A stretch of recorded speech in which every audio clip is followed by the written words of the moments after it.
మనకి సింహాచలం లక్ష్మీ నరసింహస్వామి గిరి ప్రదక్షిణ మనందరికీ తెలుసు. ప్రతి సంవత్సరం కూడా చాలా ప్రతిష్టాత్మకంగా అంగరంగ వైభవంగా చాలా భక్తిభావంతో చేసే గిరి ప్రదక్షిణ ఈ సంవత్సరం జూలై 28వ తారీఖున రావటం జరిగింది.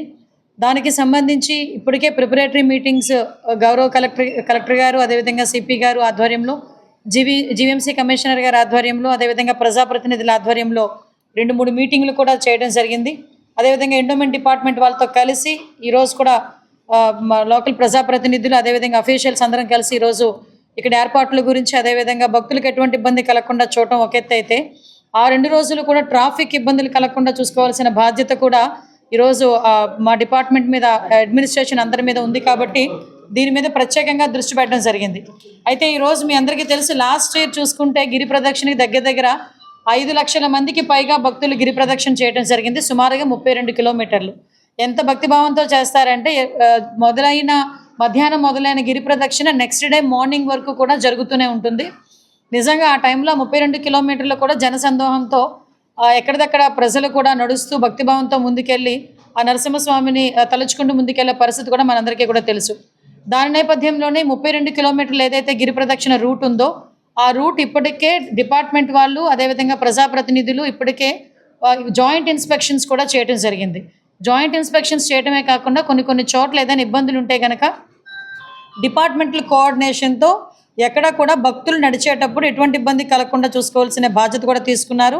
మళ్ళీ ఇంకొక 2 జాయింట్ కమిటీ మీటింగ్స్ కూడా, అంటే ఇన్స్పెక్షన్ కూడా చేసుకొని మిగతా అవన్నీ కూడా ఎక్కడైనా వర్క్ పెండింగ్ ఉంటే కూడా అవి కూడా పూర్తి చేసుకుంటారు. వీటితో పాటు అప్రాక్సిమేట్లీ స్వామివారి రథం మనకి తొలిపావంచ దగ్గర 2 గంటలకి అక్కడి నుంచి స్టార్ట్ అవుతుంది. సో అక్కడ నుంచి స్టార్ట్ అయ్యే గిరి ప్రదక్షిణ నెక్స్ట్ డే మార్నింగ్ కూడా అప్ టు 9:30, 10 వరకు కూడా సాగుతూనే ఉంటుంది. అయితే అక్కడ మనకి తొలిపావంచ దగ్గర చాలామంది కొబ్బరికాయలు కొట్టే పరిస్థితి కూడా అక్కడ ఉంటుంది. కాబట్టి దగ్గర 50 క్యూ లైన్స్తో 120 ఐరన్ స్టాండ్స్తో కలిపి అక్కడ క్యూ లైన్స్ కూడా ఏర్పాటు చేయడం జరిగింది.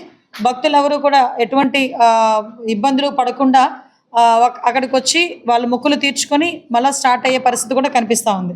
అదేవిధంగా ఒకటి మనకి కమాండ్ కంట్రోల్ రూమ్స్ కూడా ఓవరాల్గా చెప్పాలంటే 28 స్టాల్స్ ఏర్పాటు చేయడం జరిగిందండి.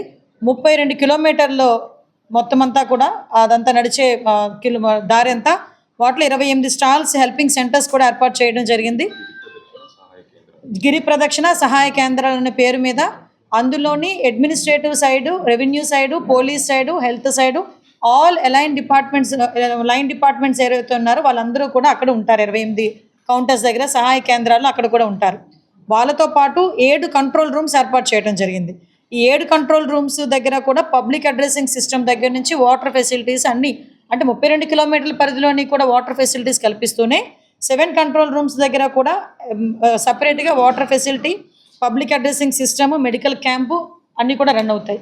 వీటితో పాటు ఒకటి కమాండ్ కంట్రోల్ రూమ్ తొలిపావంచ దగ్గర మనకి కంటిన్యూ 24/7 పనిచేసేటట్టుగా ఒక కమాండ్ కంట్రోల్ రూమ్ కూడా పనిచేస్తుంది.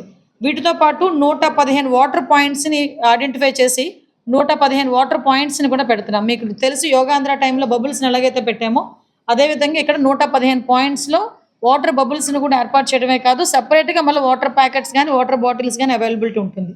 వీటితో పాటు వచ్చిన భక్తులు ఎవరు ఇబ్బంది పడకూడదు అని 596 టెంపరీ టాయిలెట్స్ని కూడా ఏర్పాటు చేస్తున్నాం. అంటే ఈచ్ 1 కిలోమీటర్కి దగ్గర 18 to 20 మధ్యలో యావరేజ్గా చూసుకుంటే టాయిలెట్స్ కూడా మనం అరేంజ్ చేసుకోవడం జరుగుతుంది. అది జీవీఎంసీ కమిషనర్ గారు ప్రత్యేకంగా దాని మీద దృష్టి పెట్టి వాటర్ కూడా అక్కడ ఎక్కడ ఇబ్బంది లేకుండా, వాటి క్లీనింగ్లో కానీ ఎక్కడ కూడా ఇబ్బంది లేకుండా అక్కడ కూడా సపరేట్గా ఒక మనిషిని ఎండాస్ చేసి పెడుతున్నారు. అదొకటి. అదే కాకుండా ఇప్పుడు మనకి ఎక్కువ మంది అప్పు గారి దగ్గరకు వచ్చేసరికి సముద్ర స్నానాలు చేసి కూడా వాళ్ళ మళ్ళీ బయలుదేరే పరిస్థితి ఉంటుంది. దగ్గర 30 మంది ఎక్స్పర్ట్ స్విమ్మర్స్ని కూడా డిప్లాయ్ చేసుకోవడం జరుగుతుంది. 31 మెడికల్ క్యాంప్స్ని, 22 అంబులెన్సెస్లో కూడా 1+1 డ్రైవర్ని కూడా ఏర్పాటు చేయడం జరుగుతుంది. ఇవి కాక మనకి ఘాట్ రోడ్ మొత్తానికి 50 ఆర్టీసీ బస్సులు కూడా ఎంగేజ్ చేయడం జరిగిందండి. వీటన్నిటితో పాటు 100 మంది ఆఫీసర్స్, సుమారుగా అక్కడికి మనం ఇదంతా చూసుకోవడానికి దగ్గర 5,000 మంది ఆఫీసర్లు అందరూ కూడా పనిచేస్తారు. అందులో ఓన్లీ పోలీస్ డిపార్ట్మెంట్ తరపున 2,700 మందిని డిపార్ట్మెంట్ వాళ్ళని కూడా ఇక్కడ డిప్లాయ్ చేయడం జరుగుతుంది. పోలీస్ డిపార్ట్మెంట్ని కూడా డిప్లాయ్ చేయడం జరుగుతుంది. వీళ్ళతో పాటు వాలంటీర్స్ దగ్గర నుంచి, సెక్యూరిటీ గార్డ్స్ దగ్గర నుంచి, సచివాలయం స్టాఫ్ అందరూ కూడా ఇందులోని ఇన్వాల్వ్ అయ్యి ప్రతి ఒక్కరికి కూడా ఇప్పటికే వాళ్ళ వర్క్స్ వాళ్ళ పాయింట్స్ కూడా ఎంగేజ్ చేయడం జరిగింది.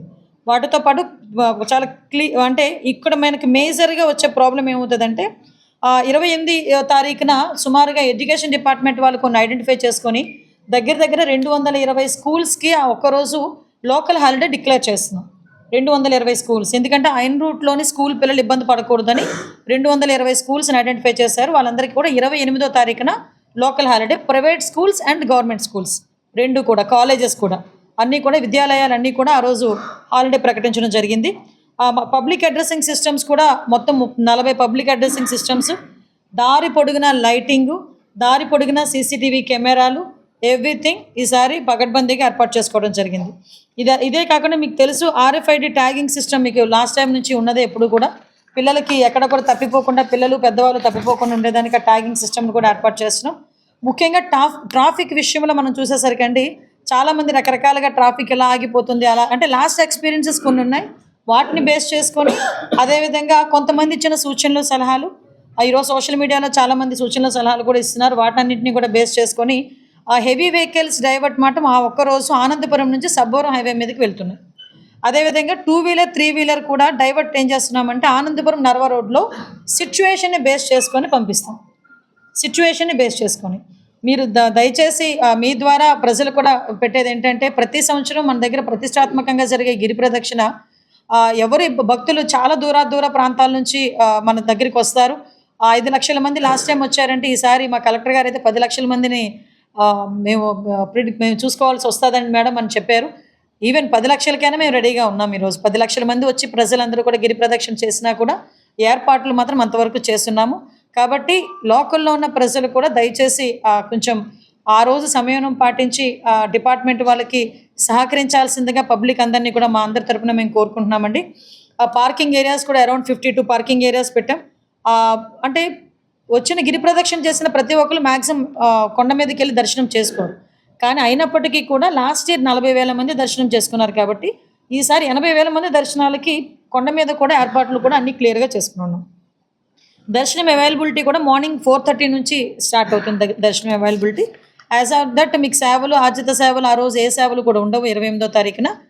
సో భక్తులందరూ కూడా దీన్ని కూడా గమనించుకొని భక్తి శ్రద్ధలతో చేసే ఆ గిరి ప్రదక్షిణ అన్నది విజయవంతంగా ఉండాలని, ఆ దేవదేవుని ఆశీస్సులు ప్రతి ఒక్కరి మీద ఉండాలని మనస్ఫూర్తిగా కోరుకుంటూ అందరూ కూడా సహకరించాల్సిందిగా కోరుకుంటున్నాం. ట్రాఫిక్ ఆంక్షలమా అంటే యాజ్ ఆన్ దట్ సిచ్యువేషన్ మేము చూసుకుంటాం. ఆ 2 రోజులు 28వ తారీఖున 29వ తారీఖు మధ్యాహ్నం వరకు హెవీ వెహికల్స్ అన్నీ కూడా ఆనందపురం నుంచి సబ్బవరం మీదుగా అటువైపు పంపించేస్తాం. సో ఏది కూడా సిటీలోకి రాదు. ఫస్ట్ విషయం, కొన్ని ఏరియాస్లో మధ్యలో ఇప్పుడు ఇందాక మన విష్ణుకుమారాజు గారు చెప్పారు, కొన్ని సీతమ్మధార ఏరియాలోని మనకి మన అల్లూరు సీతారామరాజు స్టాచ్యూ ఉంది. ఆ స్టాచ్యూ దగ్గర నుంచి కిందకి NRA హాస్పిటల్ మీదుగా గురుద్వార దగ్గర కొంతమంది దిగుతారు. ఆ ఏరియాస్లో కూడా ఎమ్మెల్యే గారి సూచనల మేరకు వాటర్ ఫెసిలిటీ కల్పిస్తున్నాము. అటువంటి ఏరియాస్లో కనుక కొంచెం మూమెంట్ ఎక్కువ ఉంటే కనుక అక్కడ కూడా ఈ 2 వీలర్స్ని 4 వీలర్స్ని డైవర్ట్ చేస్తాం. నేను అందుకే ప్రజలకు అప్పీల్ పెడుతున్నా, ఇది ఏదో మేము ప్రతి సంవత్సరం భక్తులు తీసుకునే ఒక సెంటిమెంట్ కాబట్టి ఆ ఒక్కరోజు కొంచెం మాకు సహకరించండి.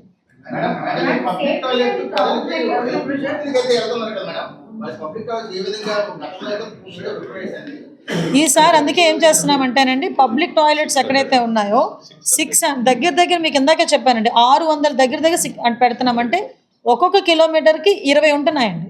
వాటితో పాటు మీరు మెయింటెనెన్స్ ముఖ్యం, పెట్టడం ముఖ్యం కాదు, వాటి మెయింటెనెన్స్ ముఖ్యం. కాబట్టి ప్రతి ఒక్క 10 టాయిలెట్స్కి ఒక మనిషిని ఎంగేజ్ చేస్తాం. అక్కడ శుభ్రం చేసేదానికి కానీ, వాటర్ ఉందో లేదో చెక్ చేసుకునేదానికి కానీ, ప్రతిదానికి. చెప్పండి అమ్మా. ఉంది అక్కడ మా ఆదినారాయణరావు గారు ఏదో అడుగుతున్నారు.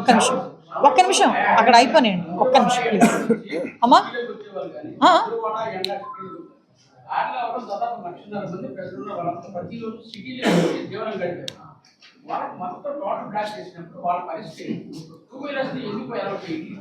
టూ వీలర్స్ని అలౌ చెయ్యము అని చెప్పట్లేదండి. దయచేసి ఒకటి మీకు ఇక్కడ గమనించుకోవాలి, క్రౌడ్ కనుక పెరిగేటప్పుడు 2 వీలర్స్ కనుక మనకు అటువైపు ఏదైనా ఇబ్బంది అయితే ఆ ఒక్క 1 అవర్ హాఫ్ అన్ అవర్ కొంత డైవర్ట్ చేస్తాం అంతే, అంతకు మించి మేము బ్లాక్ చేస్తామని చెప్పట్లా. ఒక్క నిమిషం.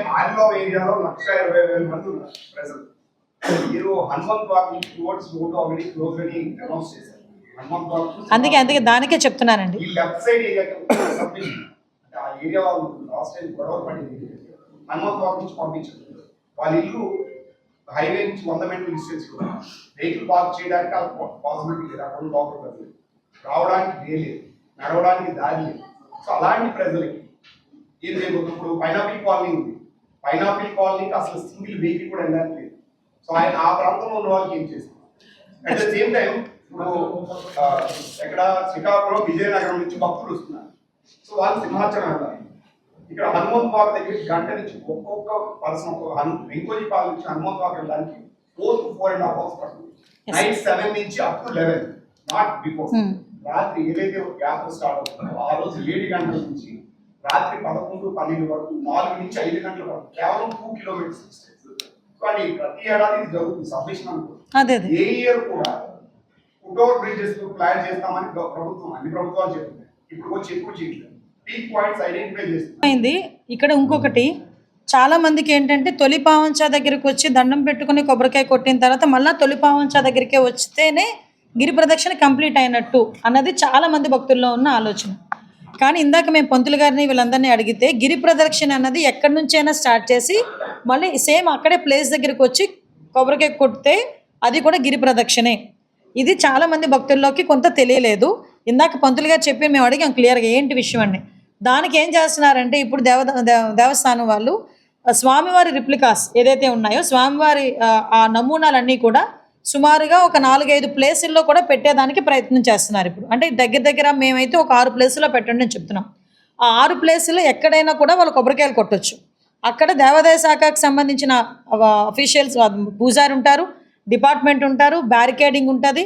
మనకి తొలి పావంచా దగ్గర ఎలా అయితే కొబ్బరికాయలు కొడతామో యాజ్ టీజ్గా ఈ మిగతా ఆ ప్లేసుల్లోని కూడా అలాగే ఇంచుమించుగా రిప్లికాస్ పెట్టి జనాలు ఇప్పుడు ఫర్ ఎగ్జాంపుల్ ఇప్పుడు బ్రదర్ చెప్పారు విజయనగరం శ్రీకాకుళం నుంచి వస్తారు, వాళ్ళు మళ్ళీ తొలి పావంచా దగ్గరికి వెళ్ళి కొబ్బరికాయ కొట్టుకొని మళ్ళీ అక్కడి నుంచి వచ్చేసరికి అనుకోకూడదు కానీ పాపం 2 సార్లు అవుతుంది.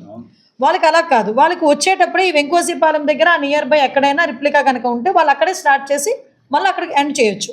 ఇక్కడ మనకి ఇందులో ఉన్న చిన్న మనకేంటంటే వెసులుబాటు ఏంటంటే వచ్చి గిరి ప్రదక్షిణ చేసిన ప్రతి ఒక్క భక్తుడు కొండ మీదకి వెళ్ళి దర్శనం చేసుకోరు. తొలి పావంచా వాళ్ళ దర్శనం పాయింట్ అనుకుంటారు. సో ఇలాంటి తొలి పావంచా దగ్గర ఉన్న పాయింట్స్ అన్నీ కూడా ఇంచుమించుగా రిప్లికాస్ పెడుతున్నాం ఈసారి పెట్టి వాళ్ళకి ఆ ప్రాబ్లం లేకుండా చేయటం వల్ల మీరు ఏదైతే కొంత మేరకు వాళ్ళు లోపలికి వెళ్ళి మళ్ళీ బయటకు వచ్చే పొజిషన్ ఏదైతే ఉంటుందో అక్కడ ఎక్కడైతే మనకి గ్రూప్ ఎక్కువ మనకి మొబిలైజ్ అవుతారో అది కొంత మనం ప్రివెంట్ చేయొచ్చు.